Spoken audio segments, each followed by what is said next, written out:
La ville de Saint-Quentin dispose depuis les années 60 d'un réseau de chaleur de 10 km sur le quartier Europe qui alimente avec 37 sous-stations près de 4000 logements et équipements communaux en chauffage et eau chaude sanitaire. La société Cofeli Services GDF Suez est délégataire de ce service public depuis 1996 pour une durée initiale de 24 ans jusqu'en 2020. À l'origine, dans les années 60, le site était une usine d'incinération des déchets qui assurait la production de chaleur avec en parallèle une chaufferie au fioul lourd. Puis, l'ancienne chaufferie, tout en restant alimentée par des énergies fossiles, a été modernisée avec l'installation de chaudières au gaz. 2 chaudières de 9 MW et 2 chaudières de 7 MW, et la mise en place d'une turbine gaz de cogénération de 5 MW, pour assurer une production simultanée d'électricité et de chaleur. En 2011, à l'issue d'un audit, la ville de Saint-Quentin a souhaité réhabiliter et moderniser le réseau de chaleur. Soucieuse de ne plus recourir exclusivement à une énergie fossile, le gaz, la collectivité a décidé de créer une chaufferie bois de forte puissance. La ville a chargé Cofeli Services, son délégataire, de rénover, à compter de 2012, au minimum 60% du réseau et de réaliser, financer et exploiter une chaufferie bois ainsi qu'une nouvelle installation de cogénération à l'horizon 2013-2014 avec création d'emplois à la clé. Les travaux financés par Cofeli Services pour 18,65 millions d'euros hors taxes, en dehors des subventions ADEME et FEDER, ont été réalisés en priorité par des entreprises locales. Le bois représente la première énergie renouvelable française. L'accroissement de sa consommation contribue à la création d'emplois et participe à l'entretien des forêts, à une gestion durable et au développement des surfaces boisées. Cofeli Services s'est engagé à utiliser du bois dans un rayon de 50 à 80 km autour de Saint-Quentin, ce qui aura un impact sur la structuration et la pérennisation de la filière bois-énergie dans l'Aisne, avec la création d'une dizaine d'emplois sur l'ensemble du projet, tout en renforçant la filière bois picarde.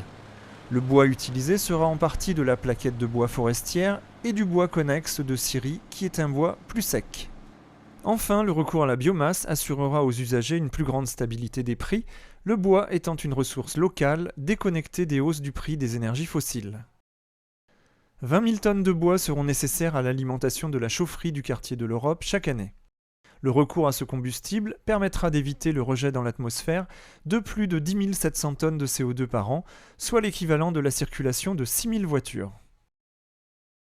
Les livraisons de bois sur le site se font par des camions équipés d'un fond mouvant. Le stock de bois présent dans les silos correspond à 3 jours de consommation anticipée.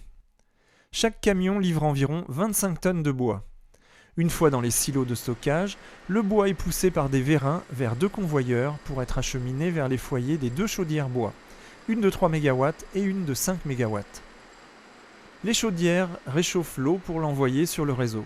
Selon les conditions météo et les besoins en chaleur, on aura recours à une seule ou aux 2 chaudières bois. Les fumées passeront au travers d'un dépoussiéreur multicyclone et d'un filtre à manche afin d'éliminer les différentes poussières qu'elles contiennent. Le taux de poussière en sortie est inférieur à 10 microgrammes par normomètre cube, soit une valeur 2 fois inférieure aux normes imposées par la réglementation. Au final, les cendres issues de la combustion du bois seront recueillies avant d'être recyclées en valorisation agricole, par épandage ou production de compost. Les cendres issues du filtre à manche sont recueillies dans des big bags et partent en enfouissement. Dans ce projet, initialement, la production thermique de la chaufferie biomasse devait représenter 60%, le reste étant assuré par un complément cogénération et gaz. La part de production biomasse a été optimisée pour atteindre au final 67% grâce à une récupération et un stockage de l'énergie produite la nuit. La chaleur produite la nuit, au lieu d'être envoyée dans le réseau sans être consommée, reste stockée sous forme d'eau chaude à 90 degrés dans la chaufferie grâce à une cuve de 400 m3. Cette énergie sera restituée au réseau le matin lors de la relance du chauffage, ce qui permet d'augmenter le taux de couverture de chaleur biomasse avec un taux de 67% au lieu de 60% initialement. La chaufferie biomasse a été construite entre septembre 2013 et avril 2014. Les essais des chaudières biomasse ont eu lieu entre mai et juin 2014. Le réseau actuellement fait 10 km, mais il sera prolongé pour relier de nouveaux bâtiments, comme la polyclinique, l'auberge de jeunesse, la piscine, le CSP, caserne des sapeurs-pompiers, la gendarmerie.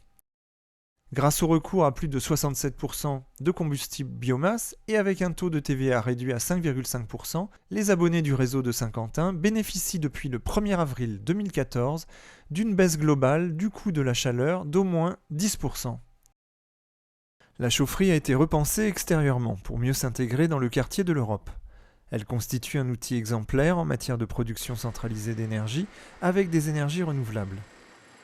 Elle fera partie des outils pédagogiques de sensibilisation de la ville et pourra être visitée par les scolaires et le grand public.